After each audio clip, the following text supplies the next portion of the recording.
The wagon had been rolling west for 11 days when Eliza Hart finally stopped counting the miles and started counting the reasons she shouldn't have come. There were plenty of both. She sat wedged against the rear board of the Caldwell freight wagon, her carpet bag pinned between her knees, watching the flat brown land unspool behind them.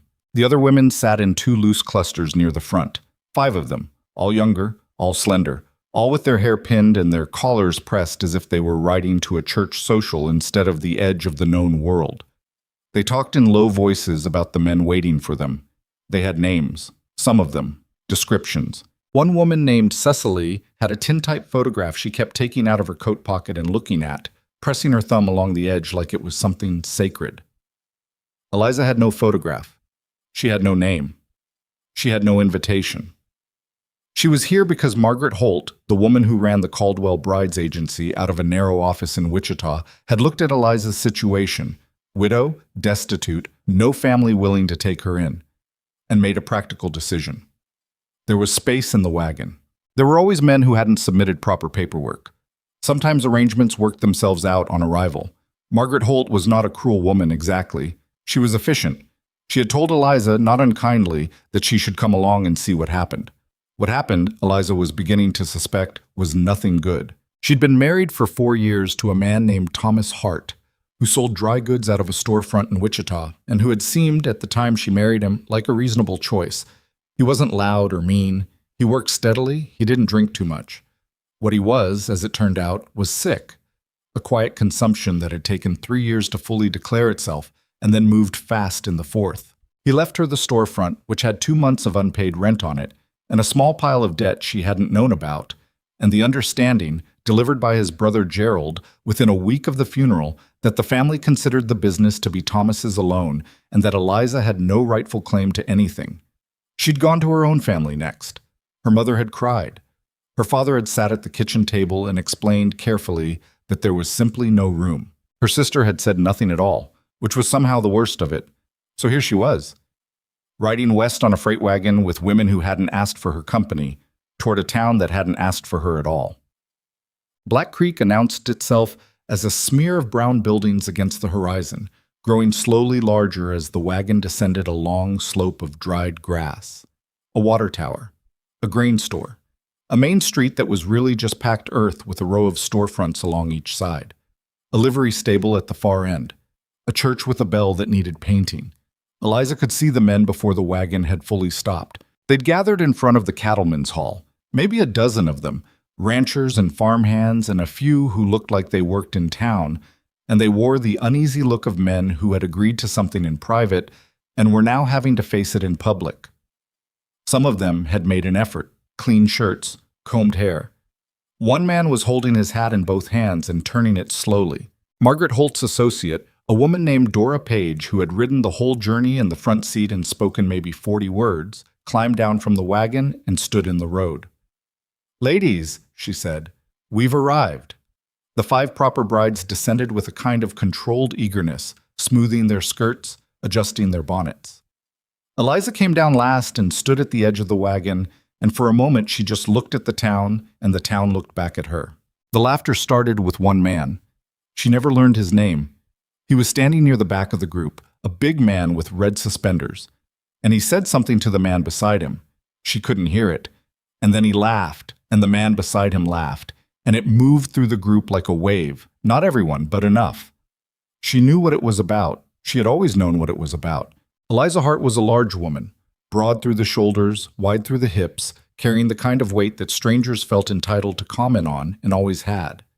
She was 31 years old, and she was plain, and she was wearing a dress that had been let out twice and still pulled slightly at the seams, and she was standing in front of a group of men who had come looking for wives and who looked at her and saw, immediately, something other than what they'd had in mind. She stood straight. She'd learned that much. Don't fold, don't apologize with your posture, stand straight, and let them look. The matching up process was businesslike and awkward in equal measure. Dora Page had a list. The men had a list. Cecily went to a broad-faced farmer named Honeycutt, who shook her hand with excessive formality.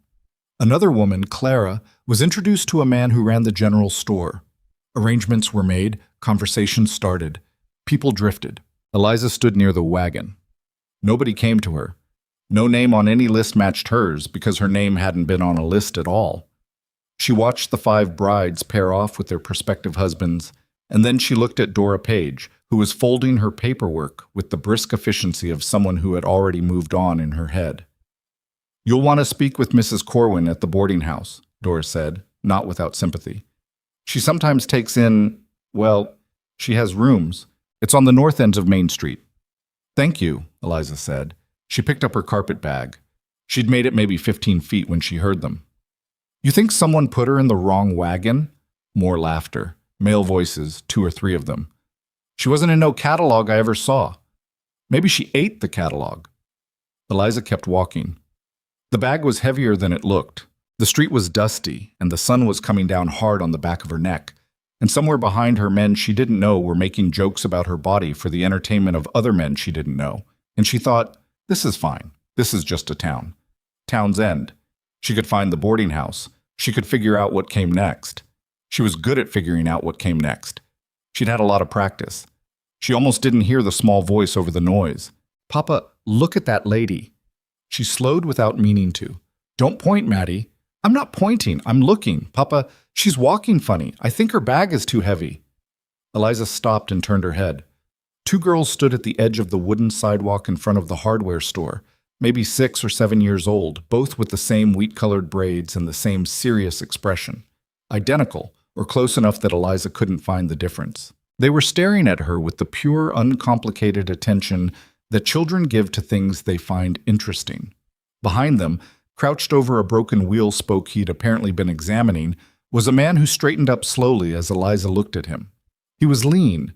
Not thin exactly, but the kind of lean that comes from years of work rather than any deliberate effort. Sandy hair going a little gray at the temples. A jaw that needed a shave. He had the look of a man who slept badly and had made a certain peace with that. His eyes were a plain brown, and when he met her gaze, he didn't look away immediately, which most people did. "My apologies," he said, brushing his hands on his jeans and looking at his daughters in a way that suggested this wasn't the first time they'd drawn attention to strangers. "They're direct." "I noticed," Eliza said. The one who had spoken, Maddie, apparently, was still watching her with that level gaze.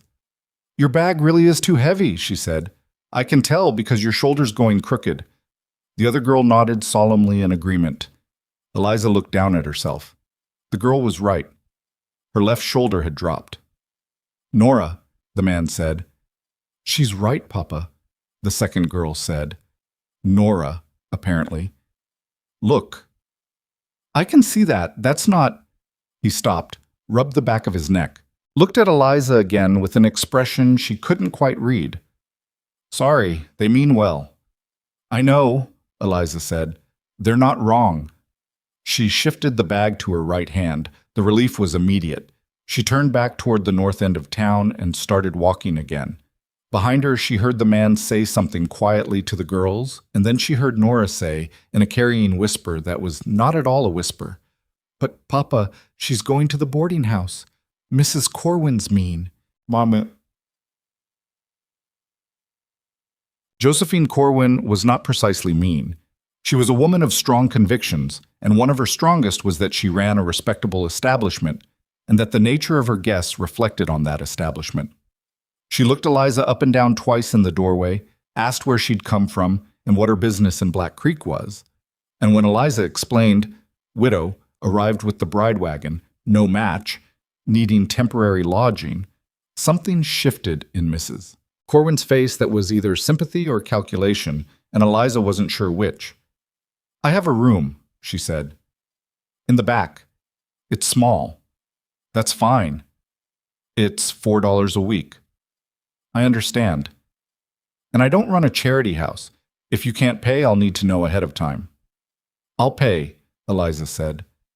She paid the first week out of the small amount she'd managed to save before leaving Wichita, money she'd gotten for her wedding ring, which hadn't been worth much. She followed Mrs. Corwin through the house to a room at the back end of the hallway, a room that was small in the way that closets are small, and had a narrow window looking out at a fence and a square of dead grass. "Meals at 6 and noon," Mrs. Corwin said. No visitors after dark. The door closed.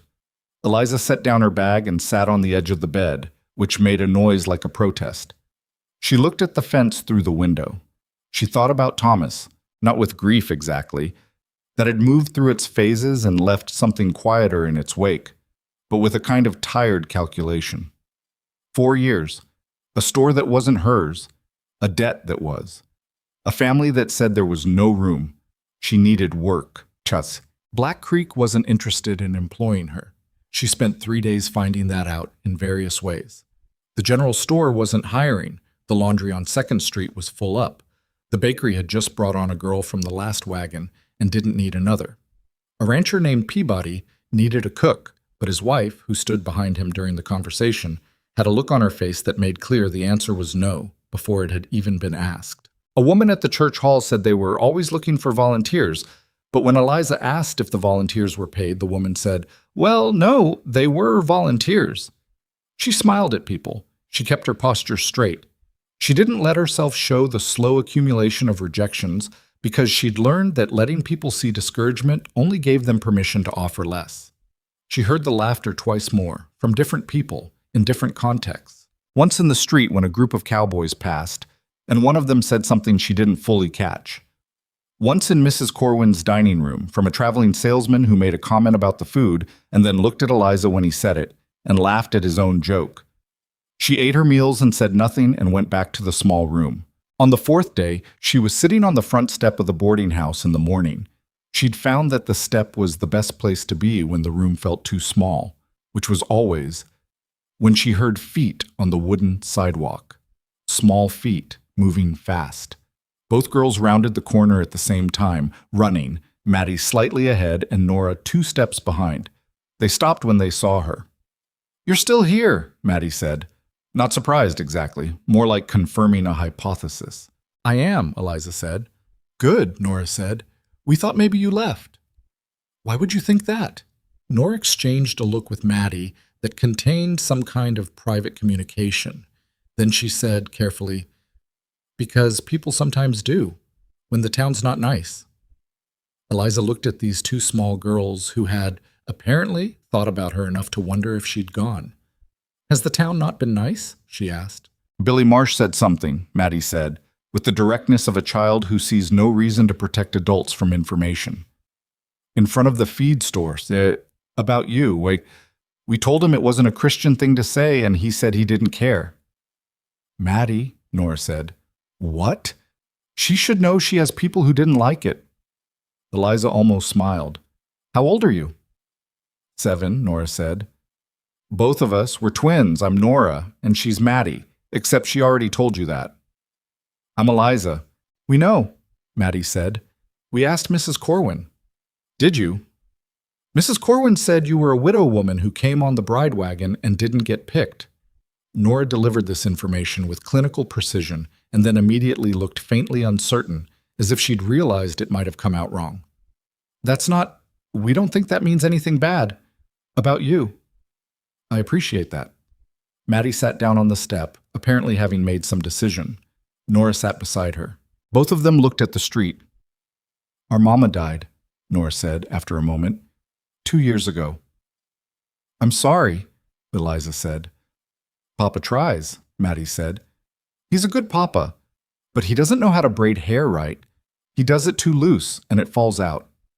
And he burns the biscuits," Nora added. "And he doesn't sleep enough. We can hear him walking around at night." Eliza listened to this accounting of their father's shortcomings, which was delivered not with complaint, but with a kind of loving precision. These girls had been paying attention. They'd been paying close attention. "He's coming into town today," Nora said. "He has to pick up lumber." "All right," Eliza said. "We told him about you." There was a pause. "Did you?" Eliza said again. "We told him you seemed nice," Maddie said. "And that Mrs. Corwin's $4 a week and you don't have a job yet." "Maddie, I know, but it's true." Eliza sat with that for a moment. The street was beginning to come alive. A wagon going past, a man opening the front of the hardware store, 2 women talking near the post office. The morning light was good, she noticed. It came down clean and yellow, not yet harsh. Did your father say anything? She asked. He said not to go making promises, Nora reported, but he didn't say no. When Papa really means no, he's very clear about it. But she met him again by accident, or by the design of 7-year-olds, which in Eliza's experience was more or less the same thing. She'd gone to the lumberyard to see if they needed someone to keep books. They didn't. She was coming back along the east side of Main Street when she heard her name, or rather, heard it after the fact, realized she'd heard it, stopped. Miss Hart? She turned. Silas Boone was standing beside a wagon loaded with planks, his hat in his hand, squinting into the morning light. Up close, he was more weathered than she'd registered the first time. There were lines around his eyes and a tightness around his mouth that hadn't come from easy living. Mr. Boone, she said. She wasn't sure how she knew his name. The girls must have told her. He nodded. He seemed to be working up to something. My daughters speak highly of you, he said. We've met twice, she said. Briefly. They have good instincts. They seem like sharp girls. He turned his hat in his hands. I don't have much. I want to be clear about that before anything else. The ranch is, it's been a hard couple of years. The house needs work. The hands I had left last spring because I couldn't keep paying them. Eliza waited. But I've got 2 girls who need someone steady, he said. I'm not looking for a wife. That's not what I'm saying. I'm saying there's work, real work, harder than it sounds. Cooking, cleaning, general upkeep.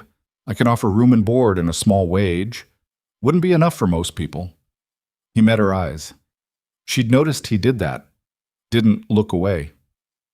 I figure you know your own situation better than I do, he said. But if you're interested, you'd be welcome to come out and see the place. No obligation either way. Eliza thought about the small room with the window looking at the fence. She thought about $4 a week and no income. She thought about Billy Marsh at the feed store and the salesman's joke and the way the town had laughed when she stepped off the wagon. She thought about 2 small girls who had apparently gone home and argued her case. All right, she said.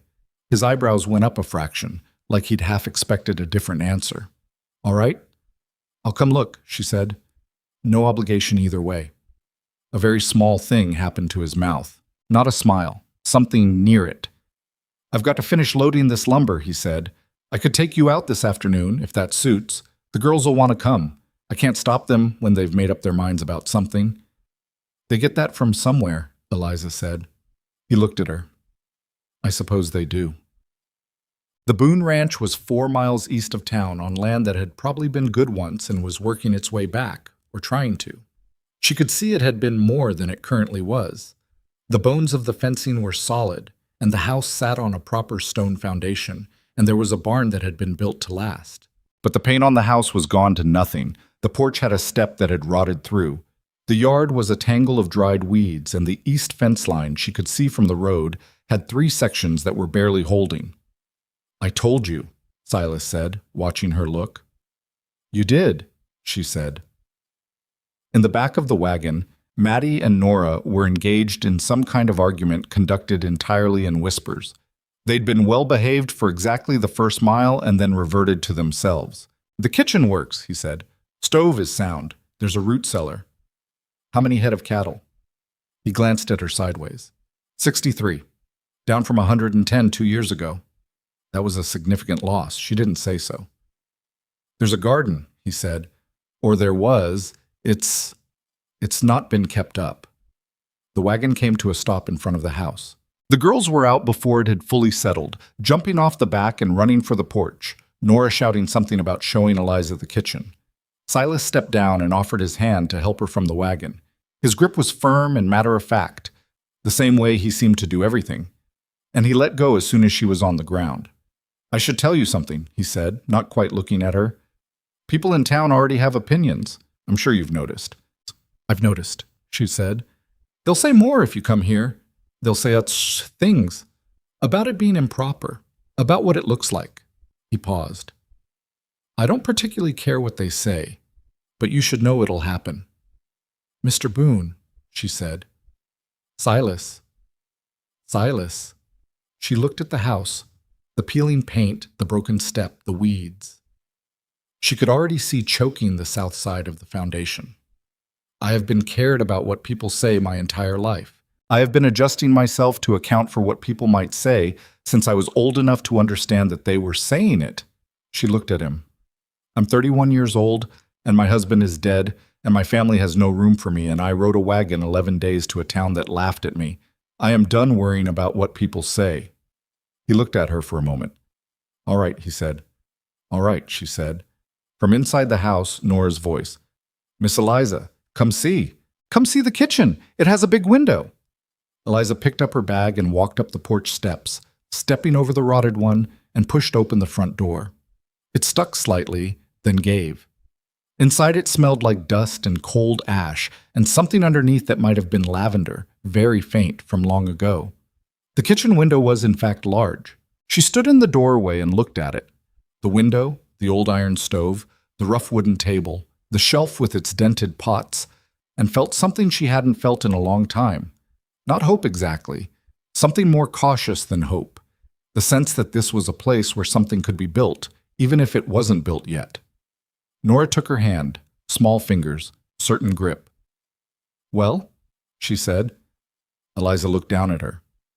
I think, she said, that window gets morning light. It does, Nora said, very serious. Every day. Behind her, she heard Silas come up the steps, careful, like a man who'd learned to avoid the rotted one by feel, and stop in the doorway. She could hear him there without looking. She set down her carpet bag. All right, she said. Tell me where the tools are. The tools were in the barn. That was the first thing Eliza learned about the Boone Ranch. That whatever had been abandoned in the house had been maintained, at least partially, in the barn. Silas kept his tools hung on proper pegs, each one wiped down and in its place. The hammer, the handsaw, the coil of fence wire, the post hole digger with its worn wooden handles. It was the organized corner of a man who had stopped being able to keep up with everything and had made a quiet decision about what mattered most. She noticed things like that. She'd always noticed things like that. She spent her first evening not unpacking. Her carpet bag didn't hold enough to make unpacking a significant event, but walking the property. Silas had offered to show her around, and she'd said she'd rather look herself first, and he'd given her that slightly sideways glance she was beginning to recognize as his version of surprise, and said, all right. She went out in the last hour of daylight while he put the girls to bed, which apparently involved a negotiation she could hear from the yard.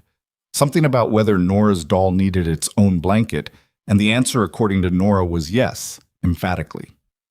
The garden was worse than he'd described, not just untended, actively returning to something else. The old beds collapsed into weeds that had gone thick and woody over 2 seasons of neglect. She could see where the rows had been.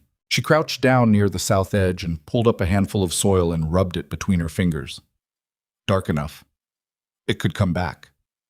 The east fence was the other problem. 3 sections were failing, posts rotted at the base, wire gone slack or broken, and there were cattle trails in the grass that told her the herd had found the weak spots. She couldn't tell yet if they'd been getting through or just pressing. The porch step she'd already dealt with mentally.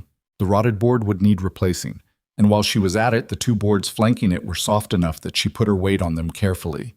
The roof of the house looked sound. The chimney had a crack she could see from the yard on the north side near the top.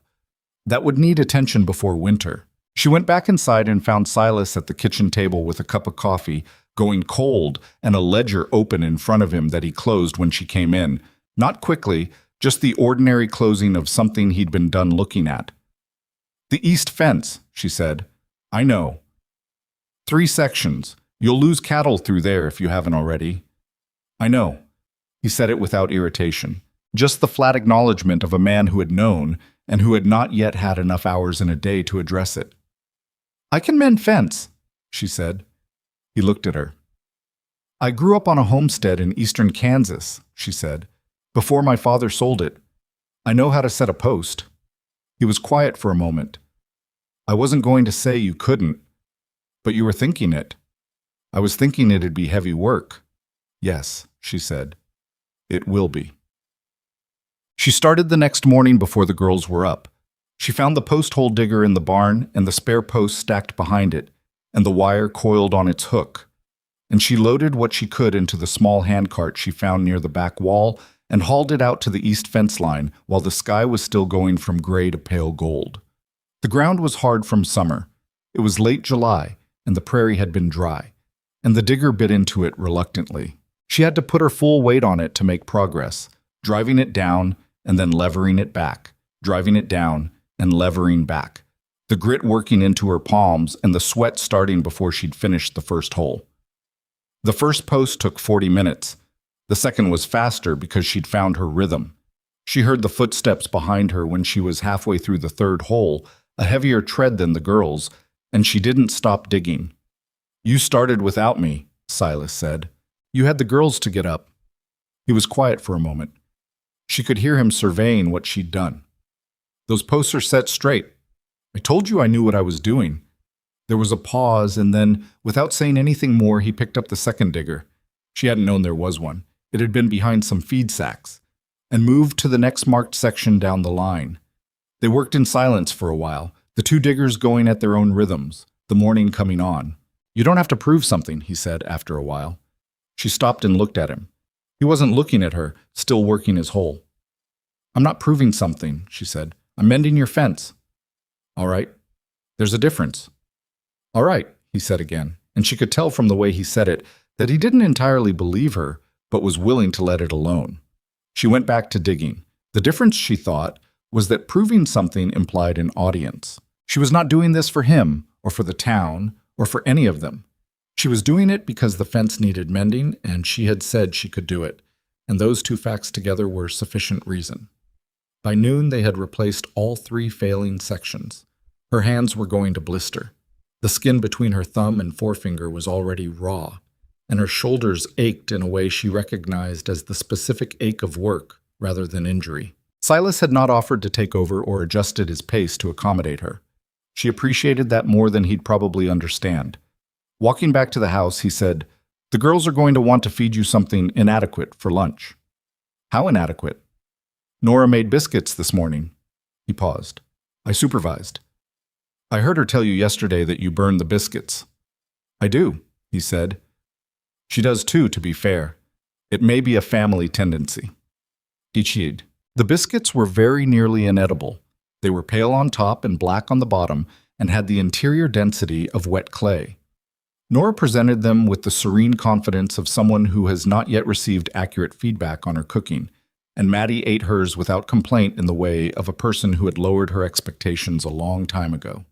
Eliza ate too and said they were good work for a beginner, which was as honest as she could be without being cruel. "Can you make biscuits?" Nora asked. "I can." "Better than these?" Eliza looked at the biscuit. "Yes." Nora considered this. "Will you teach me?" "If you want." "Papa needs to learn too," Maddie said. "Because what if you're not here one day and we only have Papa?" Silas, who was standing at the counter eating his own biscuit with the expression of a man who had made peace with a great many things, said, "Thank you, Maddie." "It's practical, Papa." "It is very practical." "She's right, though," Eliza said, and when Silas looked at her, she said, "Not about the biscuits, about it being practical." She moved through this house the way she'd always moved through things that needed fixing, methodically, without drama, starting with what was structural and working toward what was merely unpleasant. The porch step came first. She found the right board in the stack behind the barn and measured it twice and cut it once, which was not a thing she did for effect, but because her father had made it a habit in her when she was 12 and the lesson had stayed. The board went in cleanly. She reinforced the 2 soft boards beside it while she was at it, figuring it was easier now than after someone fell through. The chimney crack she couldn't fix alone. It needed proper mortar and someone on the roof, and she hadn't yet established if the roof would hold her weight on the north side. She showed Silas the crack from the yard, and they discussed it in the way of 2 people who have both looked at enough problems to know how to prioritize. He'd repoint the mortar on the weekend, he said. She said she'd hold the bucket. The garden she attacked with the particular focus of someone who understands that food is time, and time is not unlimited. She cleared the weeds over 4 days, working in the mornings before it got too hot, pulling and cutting and turning the soil in sections. The beds came back slowly under her hands. The shape of them, the logic of the original layout, which she could read like someone had left her a note. Whoever had planted this garden had known what they were doing. The rows were properly spaced and the layout made sense, sun exposure managed, companion planting in places. She thought about the girl's mother while she worked in that garden. She didn't think about her directly, didn't construct a picture or a story, just felt the outline of her, the shape of the absence, in the things that had been done right and the things that had been left. She found the lavender. Not the scent she'd caught in the house on the first day. The actual plants, at the far south end of the garden bed, overgrown and woody but alive. She cut them back hard and gave them water and thought, well, there you are. Inked. The neighbors came to their own conclusions without being invited to have them. The closest ranch was the Delbert Hicks place, a mile and a half to the south, and his wife Pauline made it her business to know things and to convey them.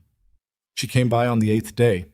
Eliza happened to be rehanging the front door, which had a hinge problem that made it stick, and stopped her wagon in the yard and looked at Eliza on the ladder with an expression of pointed assessment. "You're the woman from the bride wagon," Pauline Hicks said. "I am," Eliza said, not coming down. "The one that didn't get chosen." "That's accurate." "And now you're living here." "I'm working here," Eliza said. "There's a difference." Pauline Hicks did not look like she found the distinction meaningful. She was a thin woman with a sharp chin and the manner of someone who has always been right about everything and is merely waiting for others to catch up. "People will talk," she said. "I expect they will." "It's not proper, is what I'm saying. A widow woman, living under a widower's roof, and no arrangement made formal. It doesn't look right." Eliza finished with the hinge.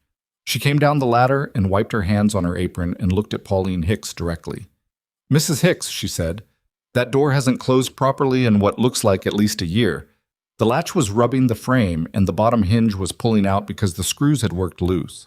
I fixed it this morning. It'll close right now." She paused. "I have work to get back to. Was there something else?" Pauline Hicks looked at her for a long moment. Then she clucked at her horse, and the wagon moved off down the road, and Eliza watched it go and then went back inside. She told Silas that evening not to complain, but because he should know. He was quiet for a moment. "I expected that." "I know you did." "I can talk to Del Hicks." "Please don't," she said.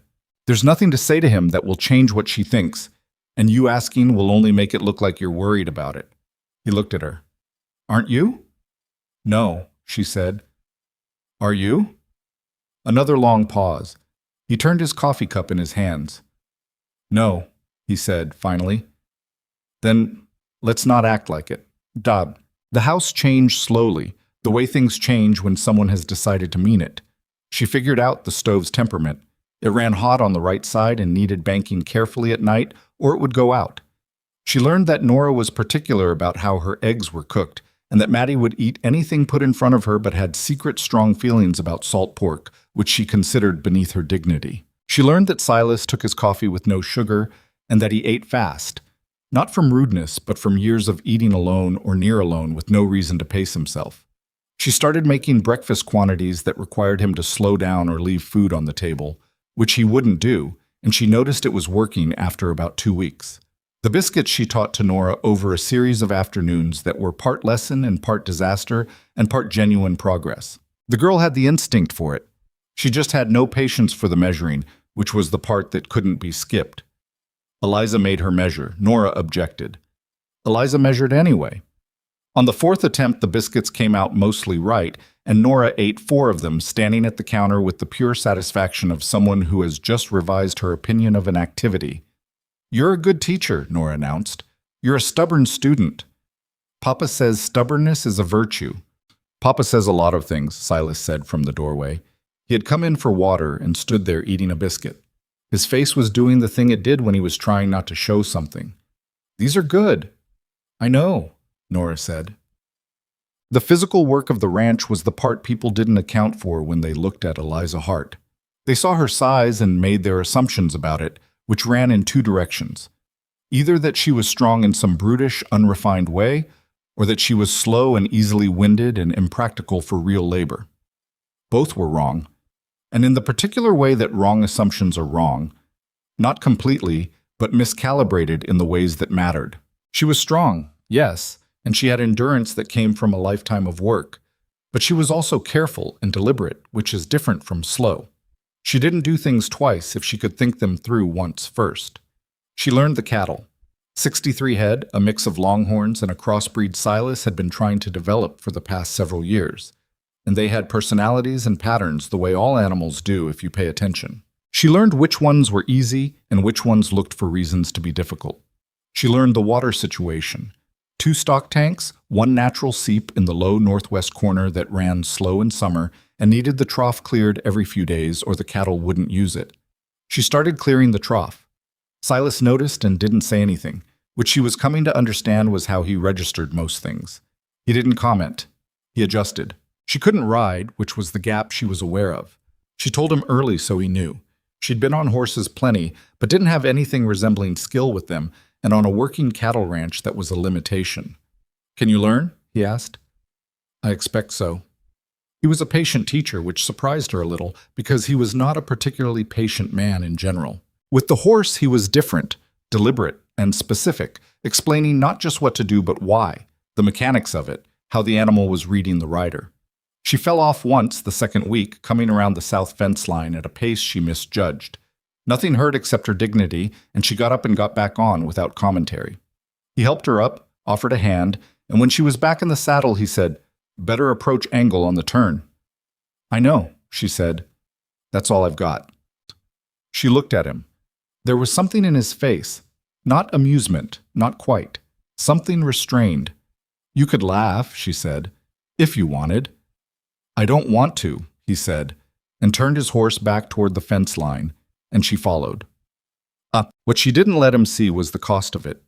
She went to bed early every night of those first weeks and lay on the cot in the small room off the kitchen, the room that had been a pantry once and still smelled like dried herbs if she lay there long enough, and felt the specific deep exhaustion of physical labor, the kind that settles in the muscle and doesn't release till morning. Her hands blistered and then calloused. Her shoulders ached less as the weeks passed. She got bruises from the fence work and from the fall off the horse and from carrying feed sacks wrong on a day when she was tired and forgot to account for the corner of the barn wall. She didn't complain. It wasn't strategy exactly. She wasn't performing toughness for an audience. It was more that complaining seemed like the wrong use of the energy she had. There was work to do. Doing it was sufficient, but she was human enough to register the accumulation. The neighbor woman's comments, the look she got on the 2 trips she made into town for supplies, people's eyes going to her, and then away with the particular deliberateness of people who had an opinion they'd decided to be polite about.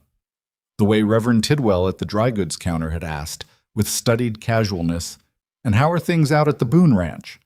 with enough weight on it to make clear the question was not about the ranch. She bought the supplies. She drove the wagon back. She noticed, too, that the girls watched her in the way children watch adults they're still figuring out, not suspiciously, but carefully, checking their calculations. Nora was the more verbal of the two, always with a question, always with a report on something she'd observed. Maddie was quieter, and Eliza suspected taking in more. Maddie watched how Eliza moved through the kitchen in the morning, how she responded when something went wrong, whether her mood changed based on what the day brought.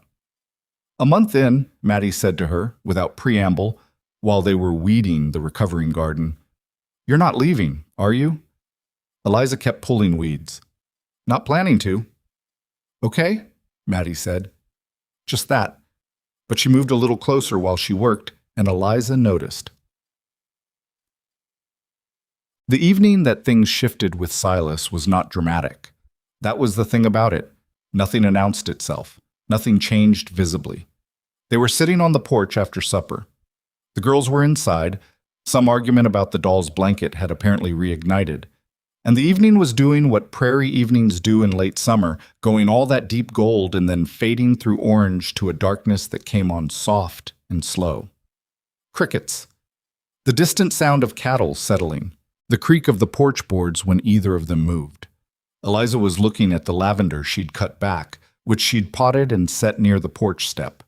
It was coming back properly now, small and determined. "That was Eleanor's," Silas said. She glanced at him. He was looking at the pot. "The lavender," he said. "She planted it the first spring we were here." "I thought it might be." He was quiet for a moment. The orange was deepening to red at the far edge of the sky. "I can move it," she said. "If you'd rather—" "No," he said.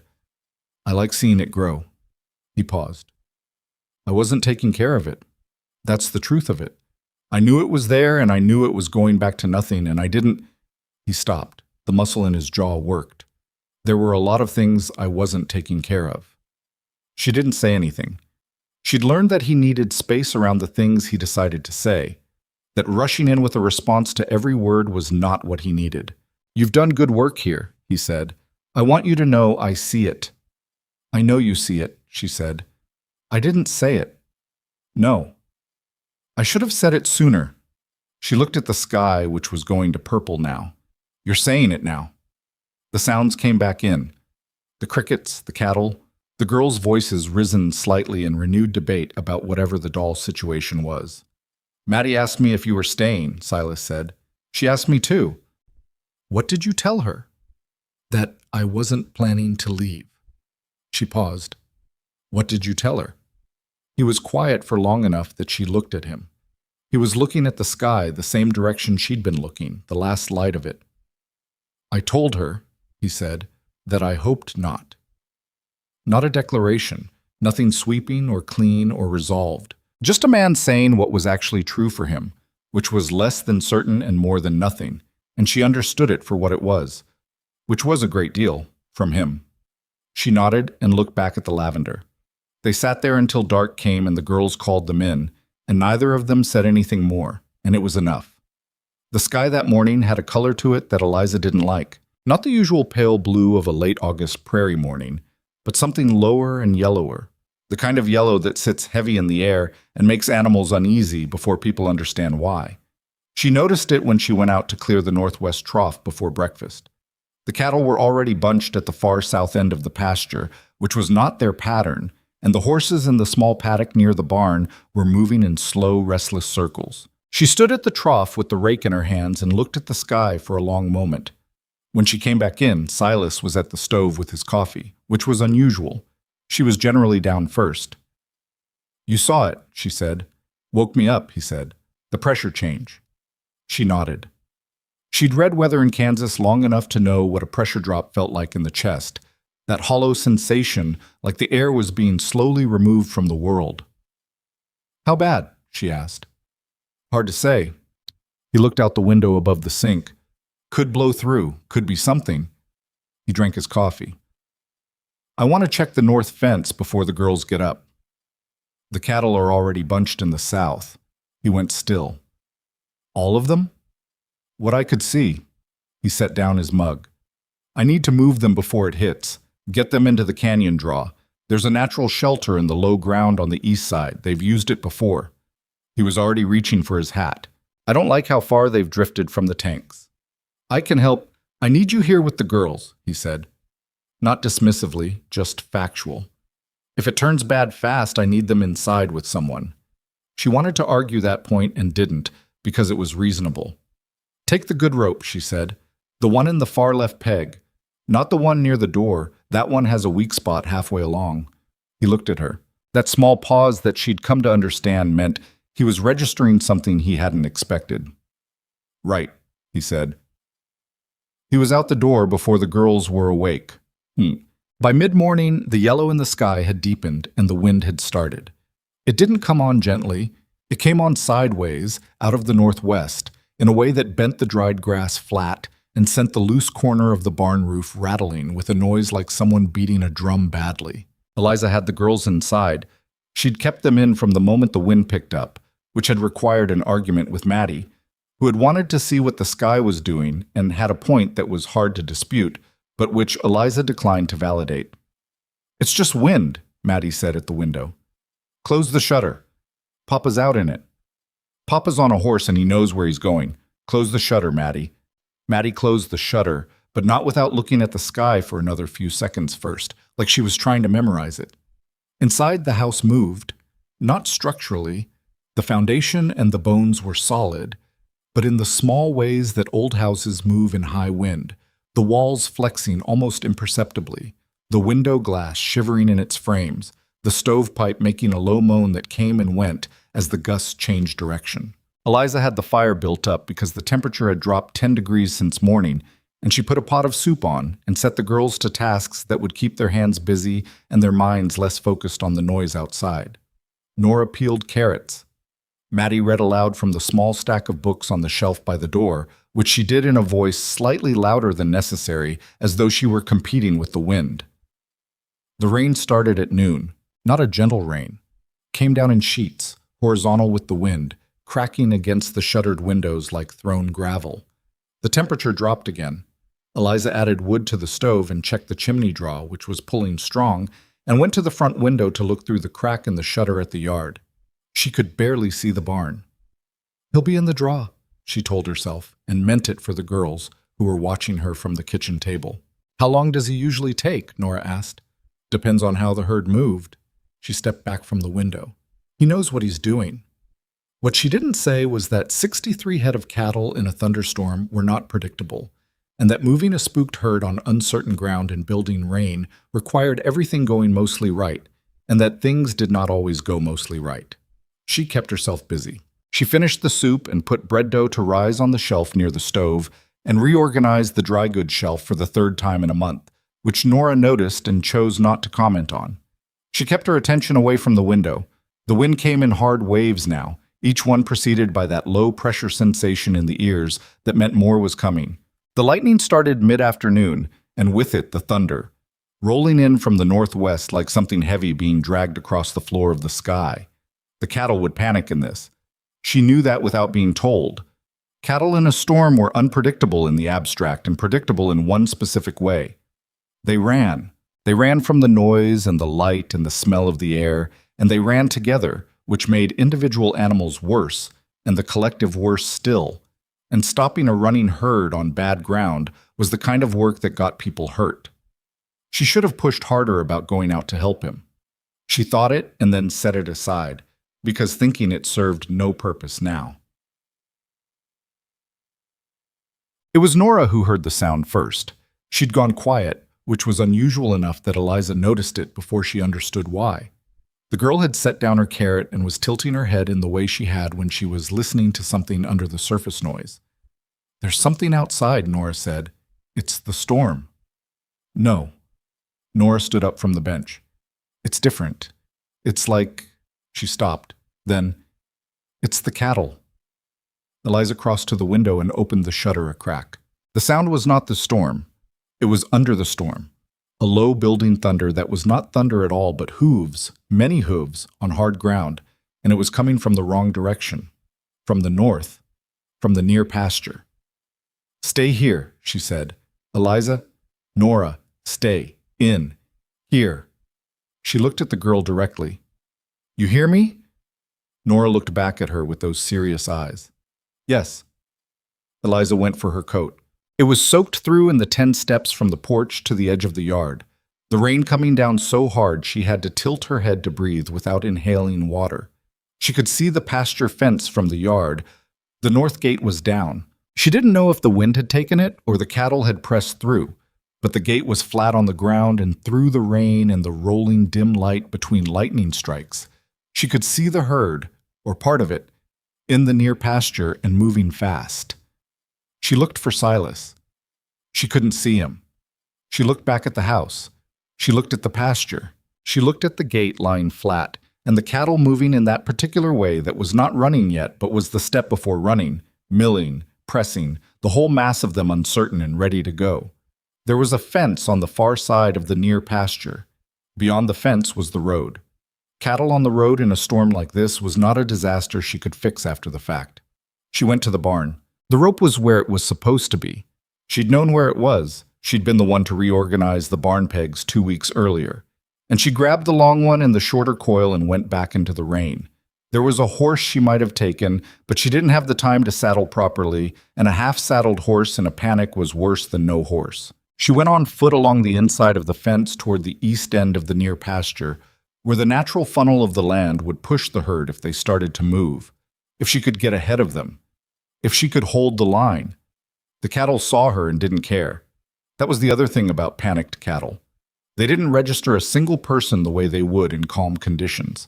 They had to be stopped by noise and position and sometimes by something that cost you. The lightning came down closer.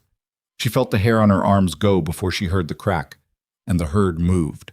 Not all at once, but the lead animals broke east, and when the lead animals broke, the rest followed, and she ran. She was not built for running in the way that a person notices when they see her, but she ran. Her boots went through the mud, and the wet grass grabbed at each step, and the rain was a solid wall of water in her face.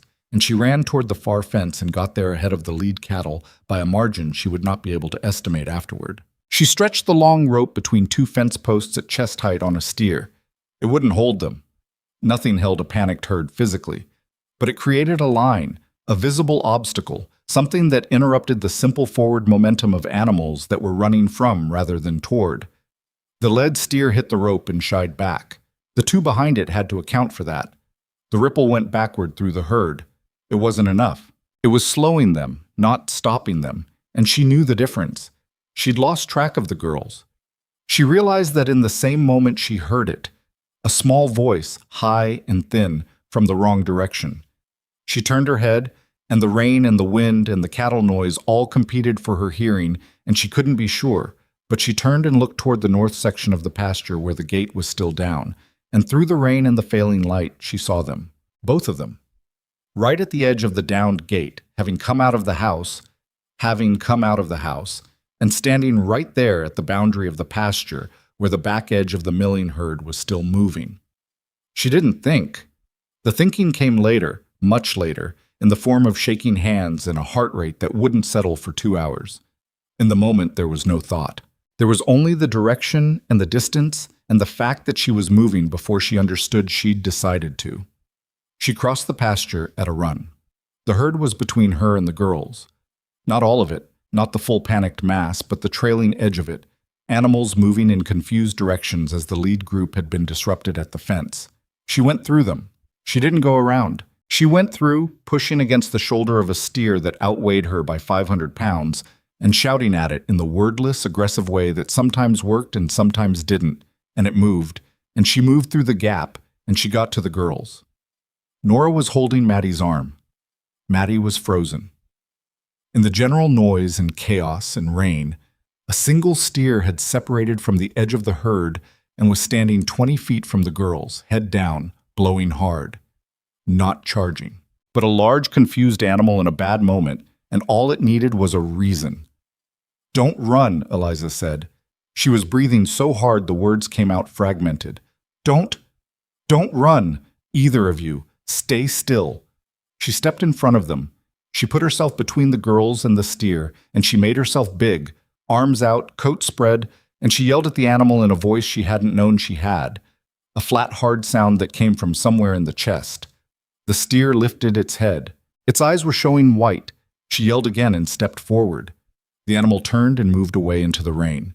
She stood there for a moment with her arms still out, her chest heaving. The rain came down. Then she turned around and got her hands on both girls, one on each shoulder, and moved them back through the gate and across the yard and up the porch steps, over the fixed board, not the old rotted one, and through the front door and into the house. And she pushed the door shut behind her and stood there with her back against it, dripping onto the floor, with both girls in front of her. She looked at them. Nora looked back, pale under her freckles. Maddie was shaking. "I told you to stay inside," Eliza said. She meant it to come out measured. It didn't. "We heard you out there," Nora said. "We thought, I know what you thought." She took a breath, and then another. The shaking was starting in her own hands now, that post-terror settling. "I understand why you came out. I understand it. But you don't... Maddie." She crouched down to their level, mud on her knees, soaked through, looking at the girl who was still trembling. "Maddie, look at me." Maddie looked at her eye. "Are you hurt?" Maddie shook her head. "Nora?" "No," Nora said. Her voice was steadier, but she was holding on to her own elbows. Eliza looked at them both for another moment. Then she put her arms around them, both of them, wet coat and all, and held on. The girls pressed in. Nora's breath came out in a long, unsteady exhale. Maddie made no sound at all, but her arms went around Eliza's neck and held tight. They stayed like that until the worst of it passed, which took longer than any of them would have admitted. Silas came in an hour later. She heard his horse in the yard and then heard him dismount, fast, the particular sound of a man landing hard and moving immediately. And then the door opened and he came through it and stopped. He was looking at the girls first. They were at the kitchen table, wrapped in blankets, with soup in front of them, and color slowly returning to their faces. Nora had her hands around her bowl. Maddie was eating, which Eliza had taken as a good sign. He looked at them for a long time. Then he looked at Eliza. She was at the stove, still in her damp clothes, because she'd prioritized getting the girls warm and settled before herself. Her hair was half down. She had a bruise forming on her forearm from where she'd hit the fence rail in the dark, and there was a cut on the side of her hand she hadn't fully accounted for yet. "The gate went down," she said. "I know." His voice was different. "I came around the east side and saw the tracks. I saw—" He stopped. "I saw your footprints going through the herd. The cattle were heading for the road." "The cattle," he said. Then, "Nora, tell me what happened." Nora told him. She was thorough and precise in the way she was when she was serious, the details laid out in order. The sound Eliza had heard, the way she'd gone out, the steer, what Eliza had done. When she finished, the kitchen was quiet except for the storm, which was already lessening. The worst of it had passed west, the way prairie storms did, dragging their drama off toward Kansas. Silas looked at Eliza. "You went through the herd," he said. "It was the most direct route." "Eliza, they were right there. There wasn't time to go around." He crossed the kitchen in 3 steps, and she saw him coming and didn't move, and he took her right hand, the one without the cut, which maybe he'd registered without knowing he was registering it, and held it in both of his. He didn't say anything. He stood there holding her hand and looking at her with an expression she hadn't seen on him before. Not quite relief. Something rawer than relief. The expression of a person who has understood something in their chest that they hadn't been willing to understand before. "The cattle," he said finally. His voice was rough. "How many got out?" "I held the fence line for the main group. Some stragglers may have gotten through earlier. The north gate's still down." He nodded. He was still holding her hand. She let him. "Your arm," he said, seeing the bruise. "It's fine." "Your hand." "That too." He looked at the cut. He went to the shelf and came back with the tin of salve she kept there, and he cleaned the cut and applied the salve without asking permission, which she found she didn't object to. His hands were careful in the way of a man who worked with them all day and understood the difference between rough and careful. The girls watched this with the focused attention of people observing something significant that they have the good sense not to narrate. "The herd," she said. "Tomorrow," he said. "Silas, tomorrow," he said again, and the way he said it made clear it was not up for discussion, not because he was dismissing her input, but because something else had become more important to him right now than the cattle. She sat down. She hadn't realized until she sat down how much she'd been running on the residue of terror. Her legs ached, her shoulders ached, the bruise on her arm throbbed dully. She sat in the chair nearest the stove and felt the heat coming through her damp clothes and thought, with a distant kind of clarity, that she had been more frightened in those 30 seconds between seeing the girls at the gate and getting to them than she had been at any other point in her adult life. Not for herself. For them. That was the thing she turned over slowly while Silas moved around the kitchen and the girls finished their soup and the storm diminished to an ordinary heavy rain against the windows. She had gone through a panicked herd of cattle for the same reason she hadn't hesitated, hadn't calculated, hadn't stood at the fence and decided what to do. It was just what you did, when they were yours. The understanding of it sat in her chest like something warm and a little frightening. Not frightening because it was bad. Frightening because of what it meant. That somewhere in the 7 weeks since she'd stepped off that wagon and stood in the street while men laughed, these 2 small, serious girls and this weathered man with his careful hands had become something she didn't have a clean word for. Not family, exactly. Not yet. But the thing before that. The step you take just before the word applies. Maddie had gone quiet in the way she got sometimes. That deep internal quiet. She'd finished her soup, and she was sitting with the blanket around her shoulders, and she was watching Eliza with those steady eyes that missed nothing. "Eliza," she said. "Yes? You came through the cattle for us." It wasn't a question. Eliza met her eyes. "Yes," she said. Maddie considered this for a moment. Nobody ever did anything like that for us before, she said, except Papa. The kitchen went very still. Silas had stopped at the counter. He didn't turn around. Well, Eliza said after a moment. Her voice was not entirely steady, which she couldn't do anything about. There it is.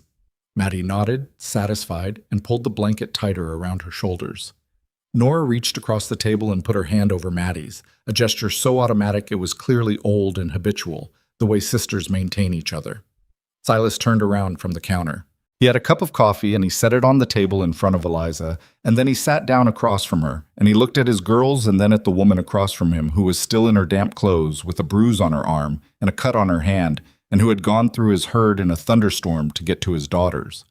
He opened his mouth, he closed it. He looked down at the table and up again, and tried once more. I don't have the right words, he said. I know, she said. I'm going to figure them out. Take your time, she said. We're not going anywhere. Outside, the storm was still coming down, lighter now, the worst of it spent. The lavender on the porch step was being thoroughly soaked, which lavender could handle. The repaired gate would need to be rehung in the morning. The north fence would need checking the whole length. There were cattle to account for and mud everywhere and a season's worth of aftermath waiting on the other side of this night. But inside the kitchen, the stove was warm and the soup was hot, and the rain on the roof made a sound that was not comfortable exactly, but was present and immediate in the way that weather makes everything present and immediate, pressing the world down to the size of a room and the people in it. She picked up the coffee cup. The warmth of it went all the way into her cold hands. She thought about how far she had come from a narrow room with a window facing a fence. She thought about the wagon and the laughing men in the street, and Dora Page with her folded paperwork, and a girl who needed her doll to have its own blanket, and a man with careful hands and not enough words, and a garden that had come back from nothing because something living was still in it if you looked. She drank her coffee. The rain came down. The girls were sick for 5 days. Not dangerously. No fever that climbed high enough to frighten. No cough that settled in the chest. But the soaking they'd taken in the storm had done what soakings do to 7-year-olds, and by the morning after they were both stuffed up and miserable and inclined to argue about everything, which Eliza took as a reasonable sign that they weren't seriously ill. Sick children who still have opinions about the arrangement of their blankets are sick children who are going to recover. She moved through those 5 days on a kind of quiet autopilot that she recognized from nursing Thomas in his last year. The repetitive, practical attention that sickness required, the broth and the cool cloths, and the keeping the fire right, and the reading aloud when they were awake enough to want it, and the sitting quiet when they weren't. She slept in the small chair she'd moved to the doorway between the kitchen and the room the girls shared, close enough to hear them and far enough to rest. She didn't sleep much. She'd never slept much when someone needed watching. Silas checked on them every few hours in the way of a man who wanted to do more and had been told clearly that the best thing he could do was stay out of the way and handle the ranch. He handled the ranch.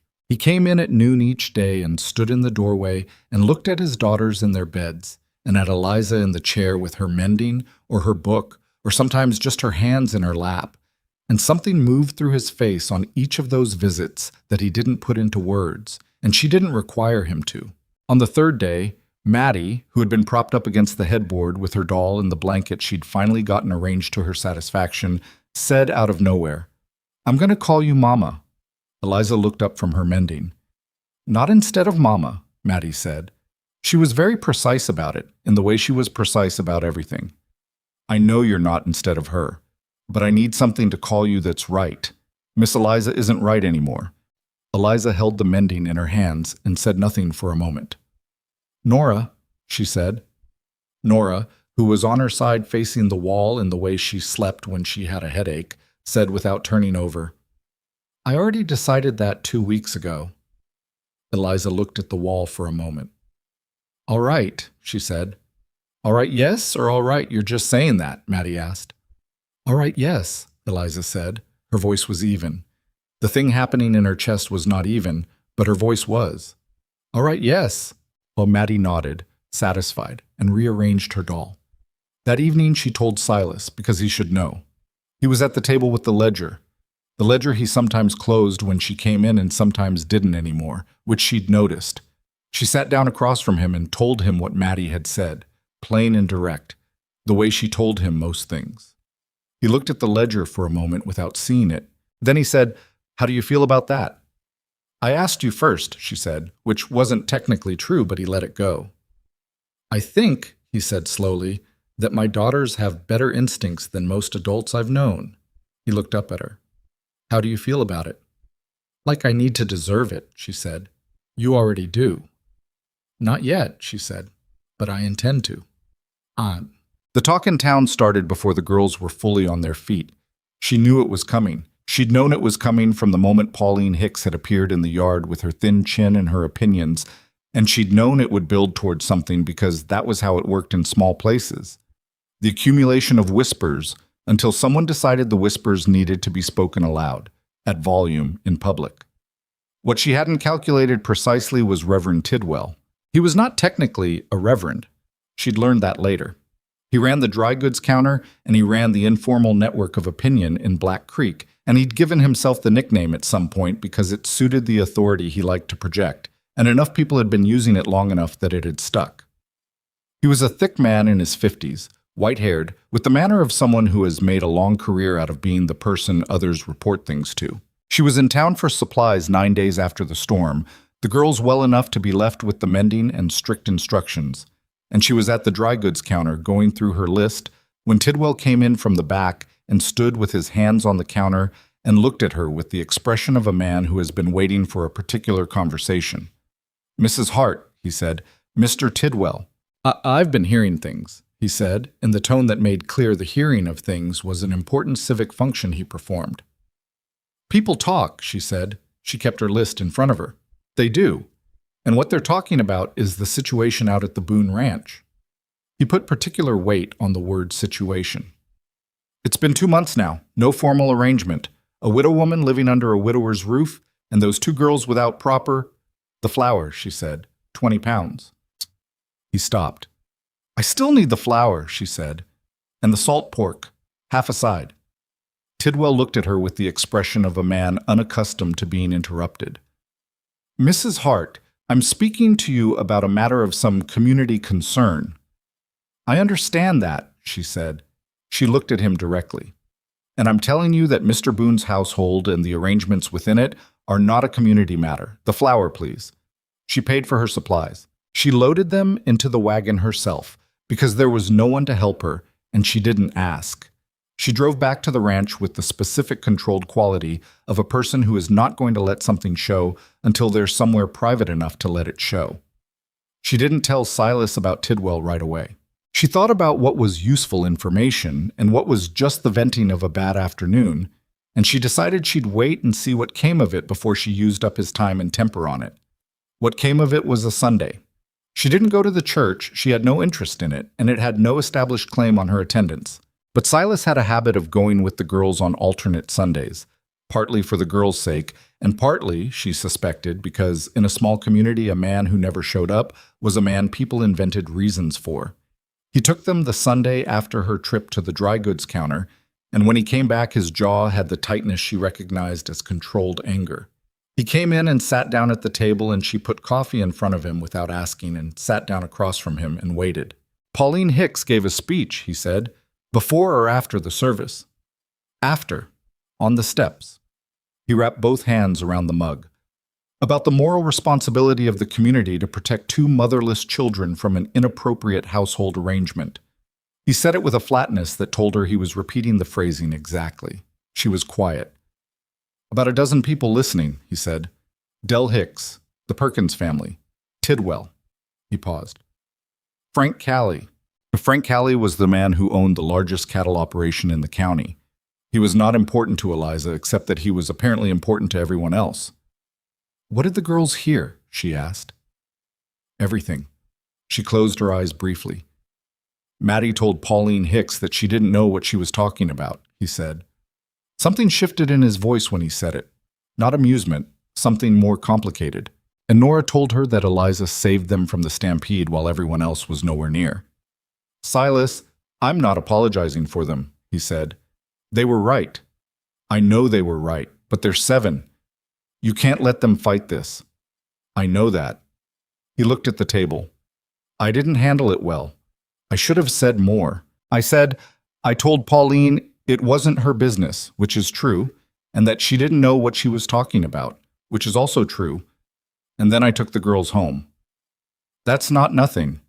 It wasn't enough. She looked at him. He was looking at his coffee like it had the answer to something. There are going to be more conversations like that one, she said. I know. And they're going to keep coming as long as I'm here. He looked up at her sharply. Don't. I'm not saying I'm leaving. I'm saying we need to be clear-eyed about it. I am clear-eyed about it, he said. I'm clear-eyed about what you've done here and what those people are doing, and who is worth listening to between the two. He picked up the mug and set it down again. I should have said more on those church steps. You'll have another chance, she said. In a town like this, you always get another chance. The second chance came faster than either of them expected. It was a Tuesday market day, the week after the church steps incident, and market day in Black Creek meant the main street filled up with wagons and people and the general commerce of a small frontier town. Eliza had come in with Silas. The girls were finally well enough for the outing and had lobbied for it extensively, and they were at the east end of Main Street near the feed store when it happened. She heard the voice before she saw where it was coming from. Not natural, is what I'm saying. Woman shows up on a wagon, nobody wanted her on, can't get herself a husband, and now she's set herself up comfortable in Silas Boone's house. Somebody ought to say something plain. The voice was male, carrying, not bothering to be quiet. She placed it after a moment. A man named Carver, one of Callie's ranch hands. The kind of man who said things like that because he'd learned it got him an audience. There were people around. That was the thing. A market day crowd, people stopping with their attention caught, and Carver in the middle of the feed store steps with the particular posture of someone who has decided this is the moment. Silas had heard it. She could see it in the set of his shoulders. She put her hand on his arm. Wait, she said quietly. Eliza, wait. She wanted to see what the crowd did first. That was the information she needed. She looked at the faces around her, the Perkins couple, Mrs. Albright from the bakery, two cowboys she didn't know, old man Garrett, who ran the livery, a woman she recognized as the wife of one of Callie's farmers. Their faces were doing various things. Some had the uncomfortable look of people who disagree with something but have not yet decided to say so. Some had the settled expression of agreement. A few were watching Silas specifically, calculating. She's not a proper woman, Carver said, warming to his material. Look at her. Can't nobody say she was chosen because she was... That's enough. The voice was not Silas. It was old man Garrett. He was maybe 70, built like something that had been left out in weather a long time and toughened for it, and he was looking at Carver with an expression of plain contempt. What? Carver said. I said that's enough. Garrett didn't raise his voice. I've seen that woman haul fence posts. I've seen her drive a wagon, and I heard from two separate people what she did in that storm last week. He looked at Carver with the deliberate slowness of someone who is not in a hurry and knows it. What exactly have you done lately that gives you the standing to talk about what she's worth? There was a beat of silence. Then Silas stepped forward. He stepped forward and he stood in the middle of that market day street with both girls behind him. Eliza had her hand on Nora's shoulder. And he looked at Carver, and then he looked at the crowd, and he took a breath. I want to say something, he said. His voice carried. He didn't shout. Silas Boone didn't shout. She'd never heard him shout.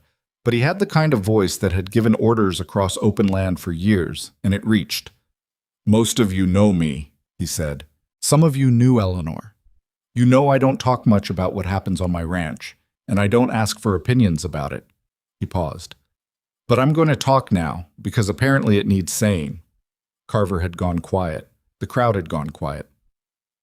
8 weeks ago, Silas said, my east fence was down and my cattle were heading for the road, and my daughters were standing at the edge of a stampede in a thunderstorm. I was on the wrong side of the ranch. I couldn't get there in time. He said it plainly, without self-excuse. Eliza Hart went through that herd on foot to get to my girls. Not around it, through it. He let that sit for a moment. There's not one person on these steps, or in this street, who would have done what she did. I know that. She did it anyway. He looked at Carver. I've heard what people have been saying, he said, About propriety, about arrangements, about whether it looks right. He paused.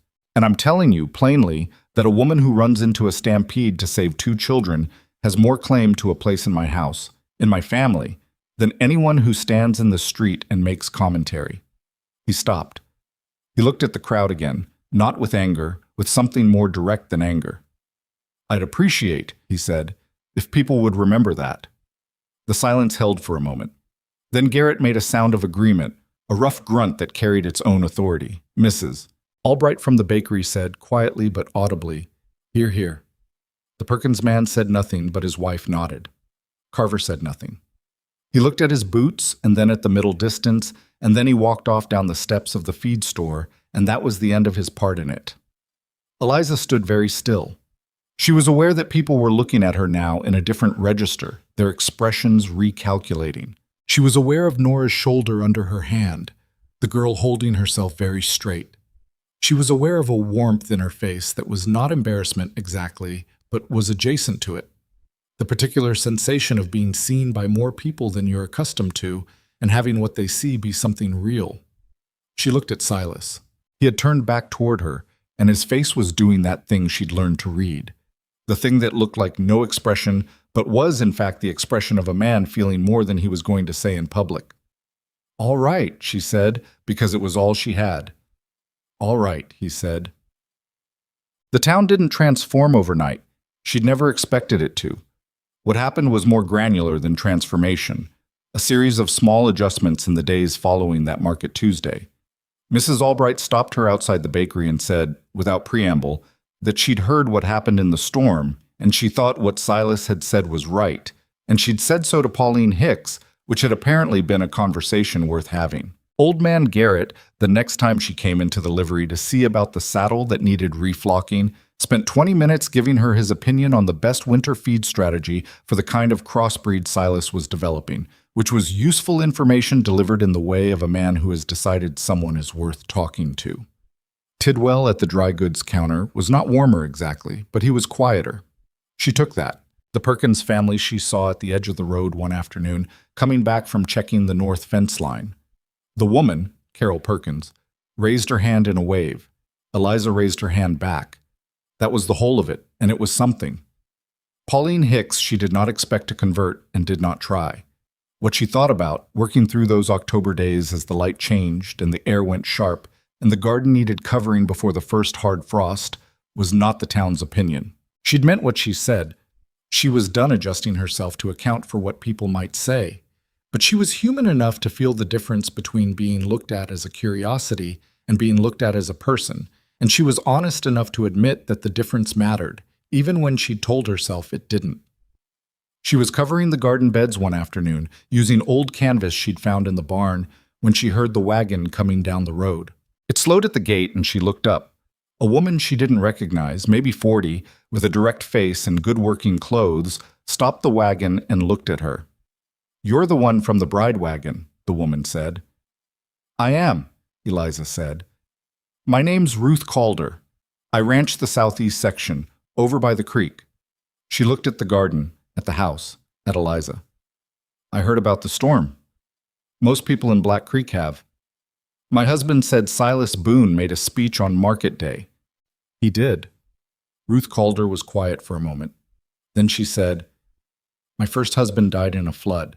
I was 34 years old with 3 kids and a failing farm, and everybody in my county had an opinion about what I should do about it." She said it the way people say things they've said to themselves many times, that have passed the point of pain and arrived at something drier. "My second husband was a widower. People had opinions about that too." Eliza looked at her. "I'm just saying," Ruth Calder said, "that opinions are loud and they're not permanent." "I'm learning that," Eliza said. The woman nodded. "I'll come by properly sometime. Bring something." She clucked at her horse. "Nice garden." "It's coming back," Eliza said. "Things do," Ruth Calder said, and drove on. The nights were getting cold in that way that reminded you winter was not a concept, but a coming fact, and Silas had started keeping the living room stove going in the evenings, which meant the evenings had a quality they hadn't had before, warmer and more enclosed, the 4 of them in the circle of the heat and light in a way that felt settled. The girls had taken to doing their schoolwork at the kitchen table after supper, which meant Eliza was often at the table with them, working on the household accounts or the mending, and Silas was often across from her with the ranch ledger. They didn't always talk. That had become one of the things she valued, the capacity to be in the same room and not need it filled. She'd been with people who couldn't tolerate silence in company, who experienced it as accusation or neglect. Silas experienced silence as a reasonable outcome. So did she.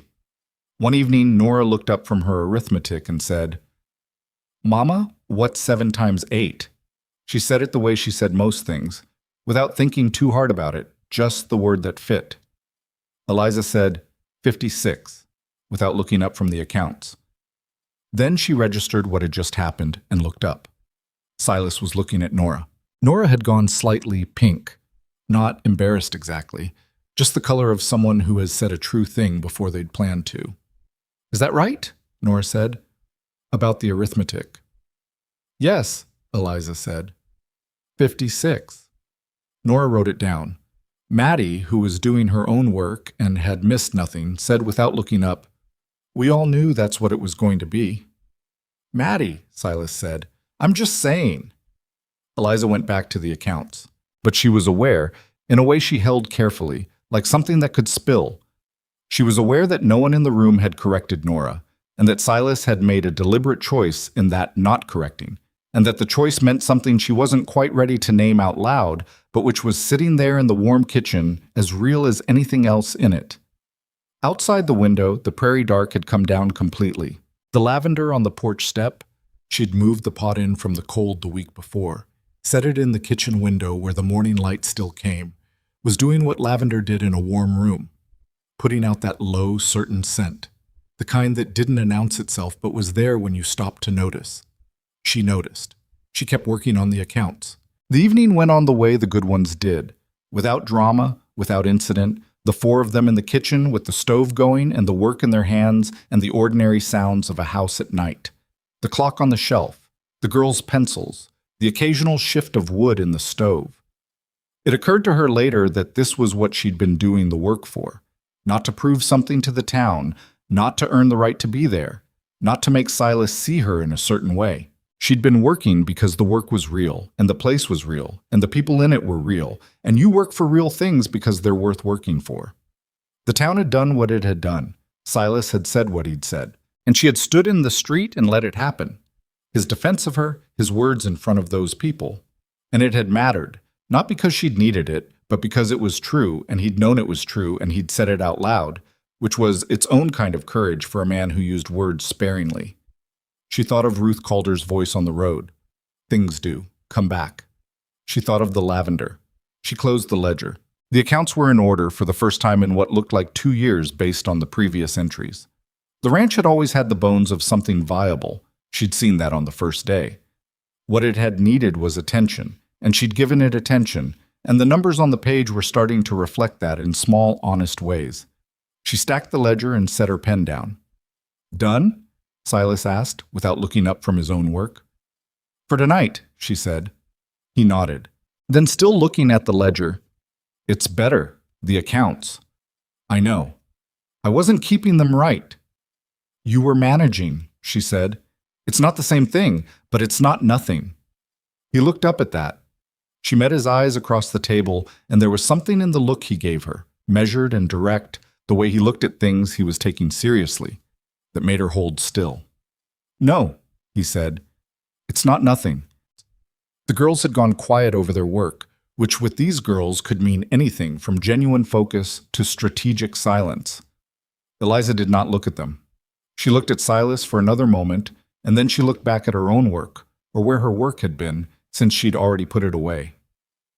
"I'll start breakfast early tomorrow," she said. "If we're taking the herd down to the south pasture, we'll need to be out before first light." "We?" he said. "I've been doing your fence line for 2 months," she said. "I think I can manage a herd move." He didn't argue. She'd known he wouldn't. "Early then," he said. "Early," she agreed. The herd move went well enough, which is to say it went the way real work goes. Not cleanly, not without incident, but without serious disaster, which on a working ranch in the first week of October is about as much as you can reasonably ask. They were out before sunrise, Eliza and Silas, moving the cattle down from the north pasture to the south, where the winter grass was better, and the natural windbreak of the ridge would matter in another few weeks. She'd ridden that route a dozen times by now, and she knew the horse under her. A steady roan Silas called Walker, not imaginative as names went but accurate, and she knew where the herd would want to drift and where to position herself to correct for it. The cold came off the ground in waves and her breath showed in the dark air, and there was a particular kind of satisfaction in being exactly where you were needed at the exact moment you were needed, which she'd learned to recognize as one of the quiet rewards of this kind of life. The girls were still asleep when they left. They'd been told, firmly, to stay in until the stove was lit and breakfast was made and under no circumstances to go near the pasture. Nora had said she knew that. Maddie had said she wasn't stupid. Eliza had said she knew neither of them were stupid, which was precisely why she was telling them specifically.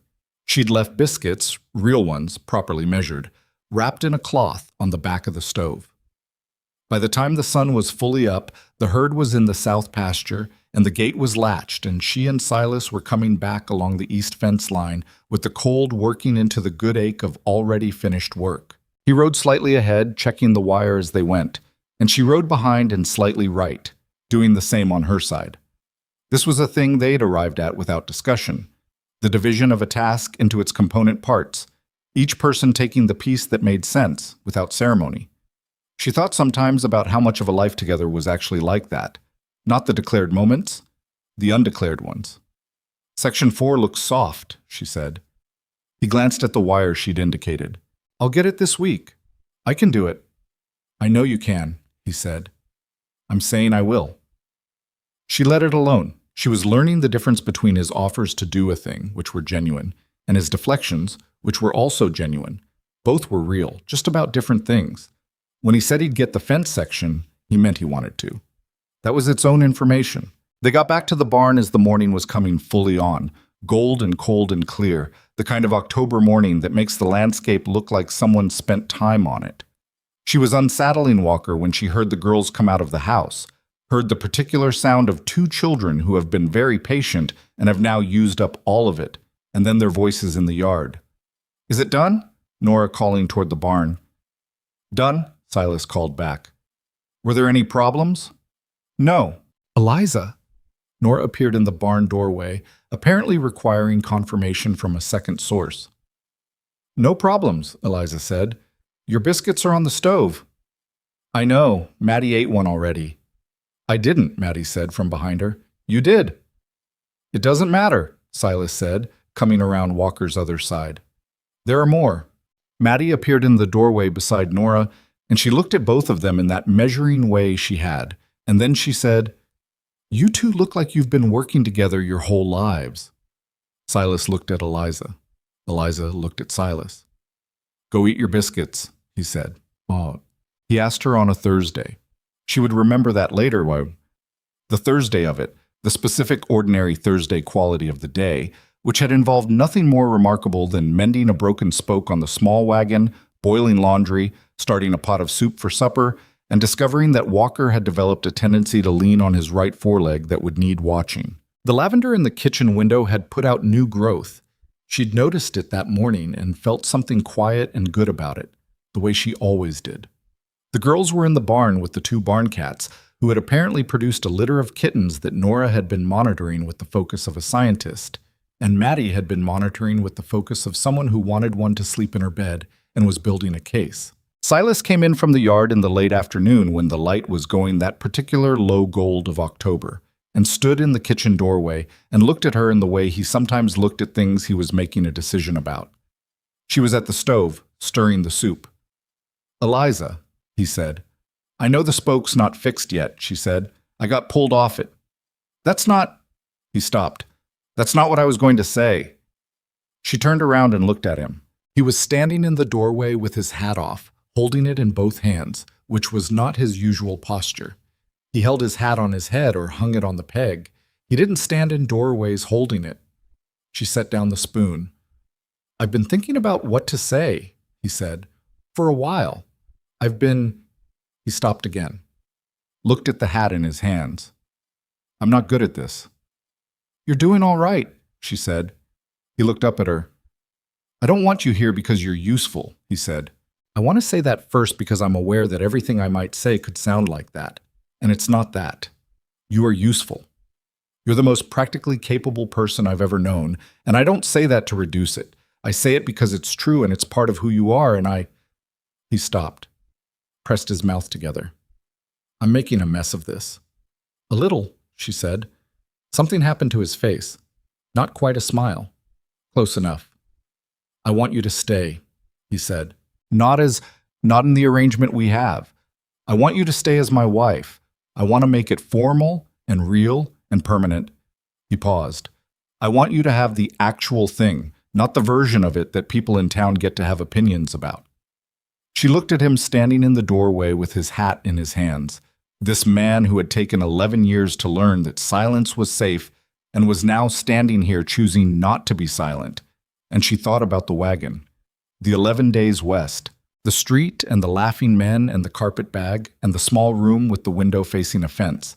She thought about the fence posts she'd set in the August heat, the blisters on her hands, the horse she'd fallen off of and gotten back on, the lavender she'd found half dead at the south end of the garden, the chair she'd slept in while the girls were sick, the way Nora had said 56 without thinking, the way Maddie had held on in the yard after the storm, arms around her neck, not saying anything because there was nothing to say, the holding being the whole of it.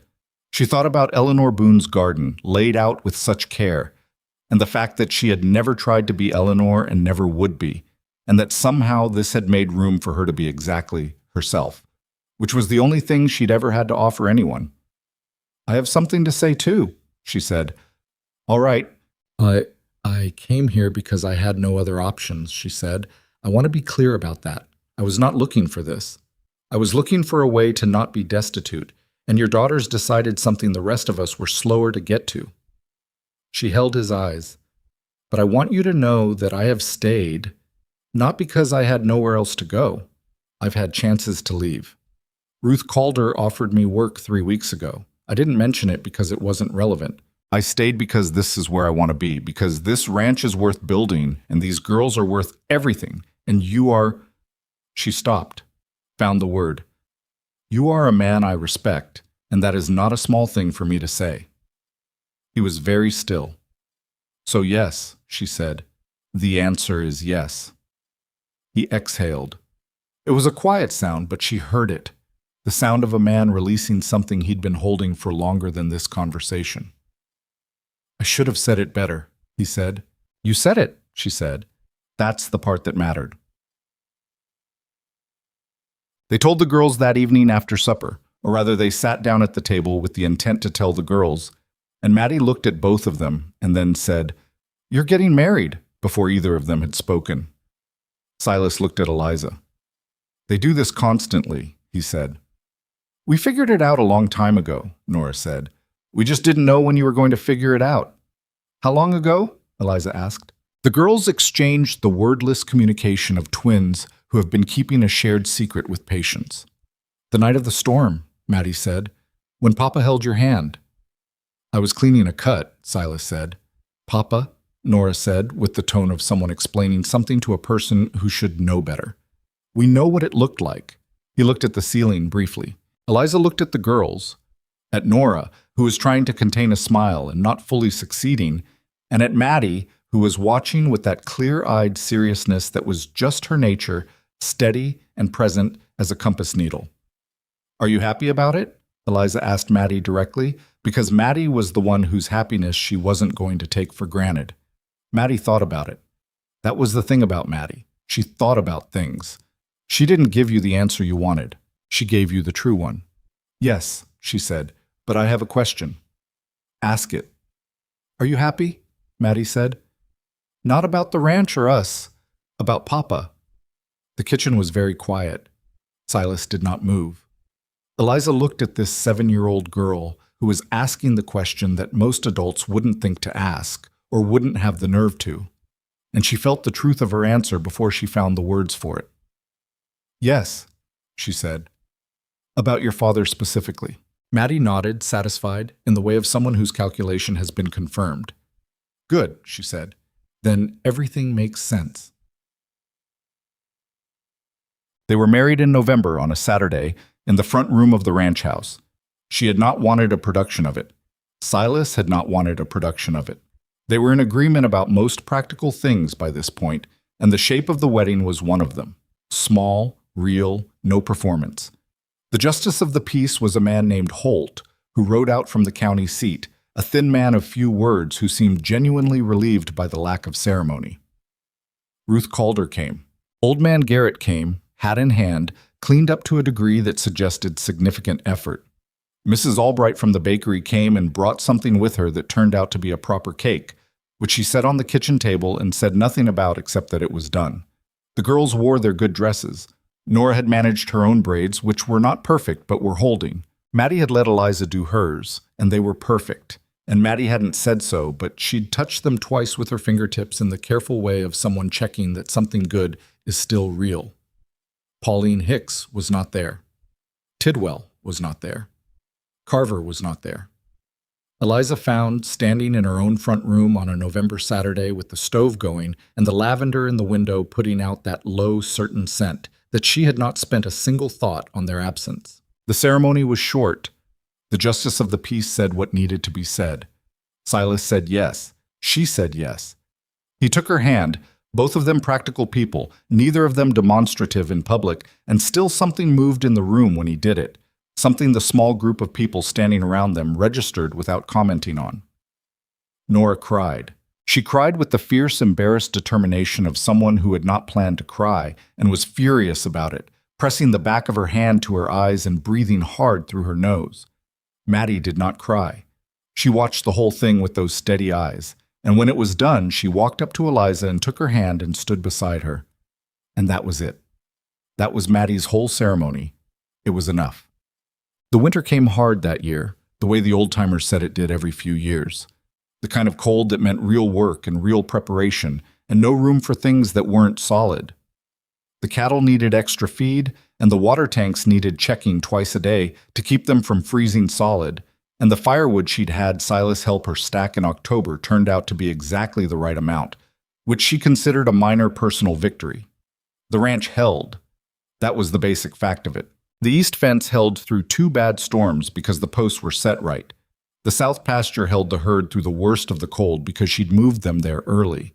The root cellar held enough. She'd spent September putting up everything the recovering garden would give and buying what it wouldn't, and there were nights she stood at the cellar door counting what was there and felt something she recognized as the satisfaction of having thought ahead. She and Silas worked out their days the way people do when they're practical about life.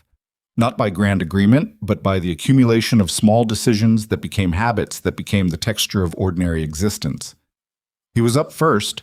She was in the kitchen first. He handled the herd.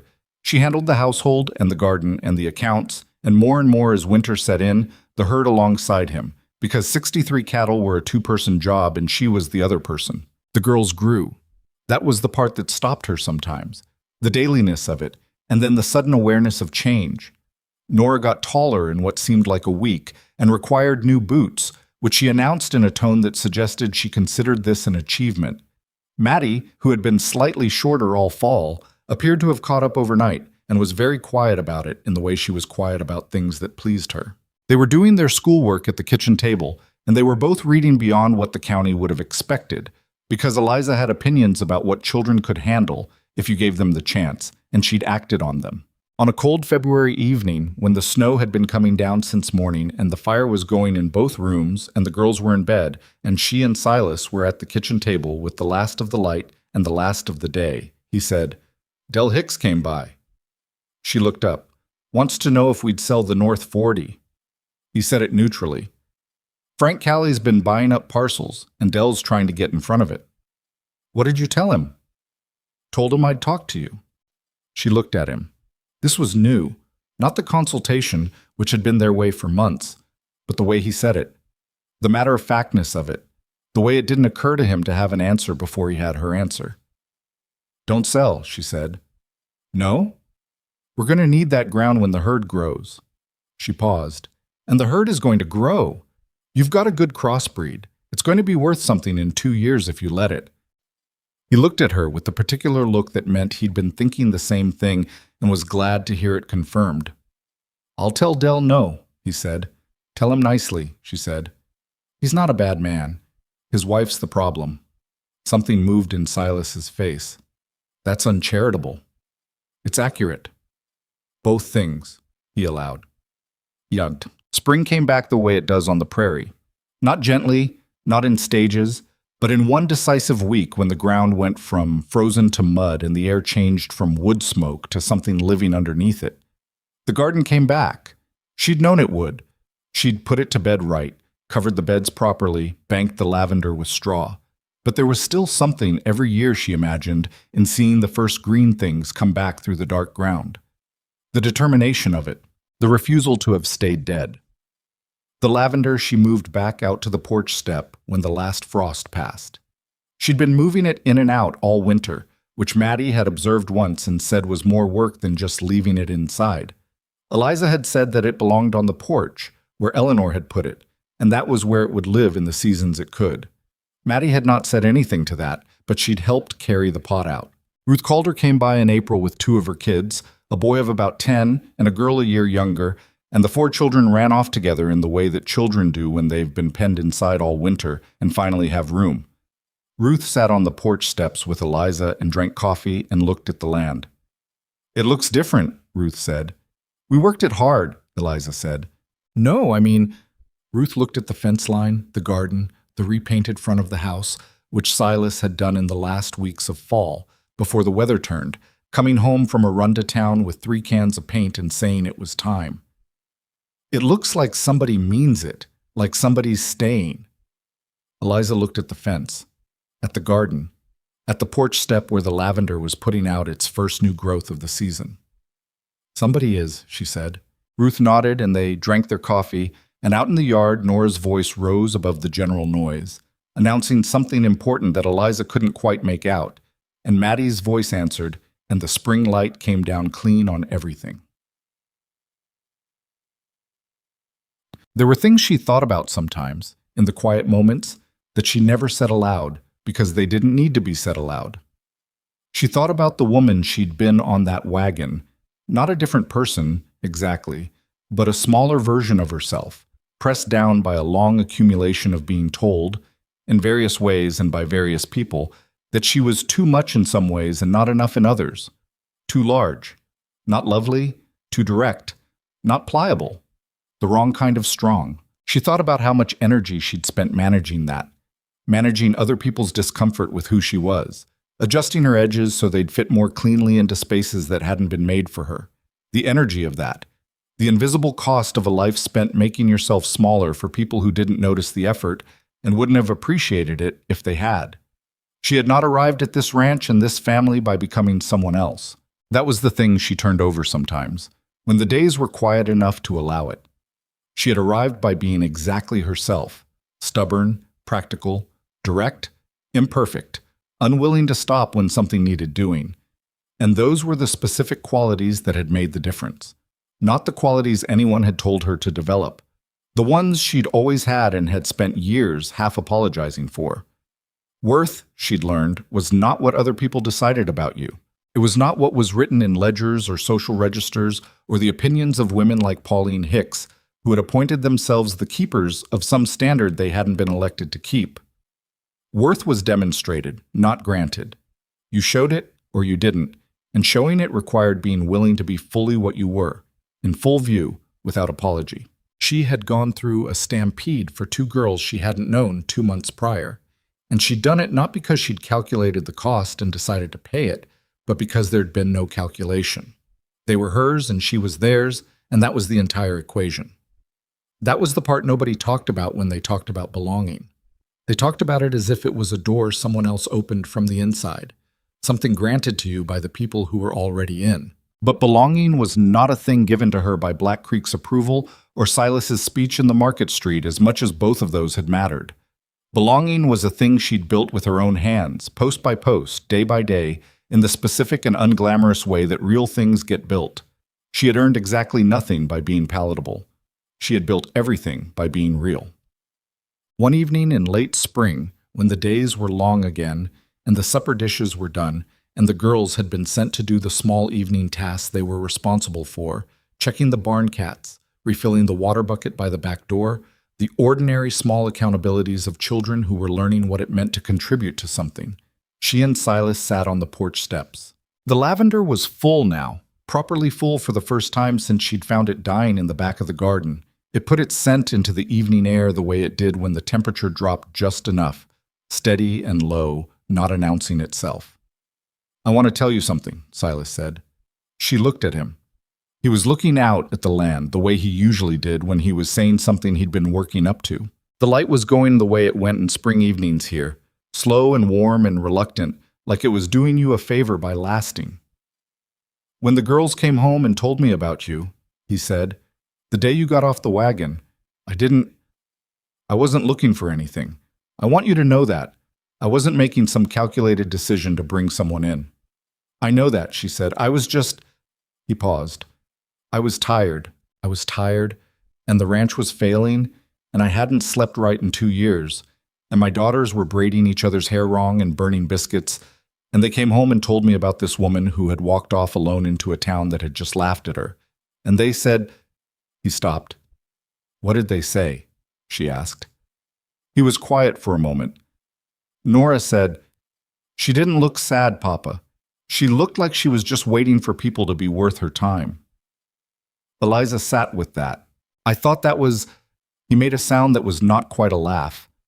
"I thought if that was how she struck a 7-year-old, I should probably see for myself." She looked at the lavender, at the fence line that she'd mended, at the garden she'd brought back and the porch step she'd fixed and the gate that opened and closed right now and the house that had paint on it again and the land that had 63 cattle on it instead of the 51 it had dropped to by last spring because the herd was healthy and the management was sound. She thought about worth, about who decides it and how. "Nora was right," she said finally. "I know," he said. "I was waiting," she said. "I just didn't know that was what I was doing." He looked at her then, turned toward her in the way he did when he was going to say something he meant entirely. "You're not waiting anymore." She looked back at him. "No," she said. "I'm not." From inside the house, Nora's voice carrying the way it always carried. "Mama, Maddie says the gray cat had her kittens behind the hay and won't let us near them, and I need a second opinion on whether this is our problem." "It's not your problem," Eliza called back. "But what if—" "Let the cats sort it out, Nora." A pause. "Fine," Nora said, in the tone of someone filing the objection for the record. Silas looked at her. This time the thing near his mouth arrived fully, an actual smile, rare enough to be worth noticing when it came. She looked back at the land. The evening was settling. The prairie was doing what it did, holding everything in that vast, indifferent, beautiful quiet that could swallow you whole if you let it, or could simply be the thing your life happened inside of if you put down roots deep enough to stay. She had put down roots, not because the ground was perfect, not because the people around her were perfect, not because she was. She'd done it because the doing was the point, the daily, imperfect, muddy, cold-handed, blister-earning doing of it, which was the only way she'd ever known to make anything real. She was 32 years old. She had a ranch with a good fence and a recovering herd and a garden that came back. She had a husband who was learning to use more words and who would never be effortless about it, but who meant everyone. She had 2 daughters who had decided she was worth something before she'd had the chance to prove it, and who had been right, and who would probably remind her of that for the rest of their lives. She had the lavender, coming back every year. The evening held them all, and the light went down slow, and she stayed.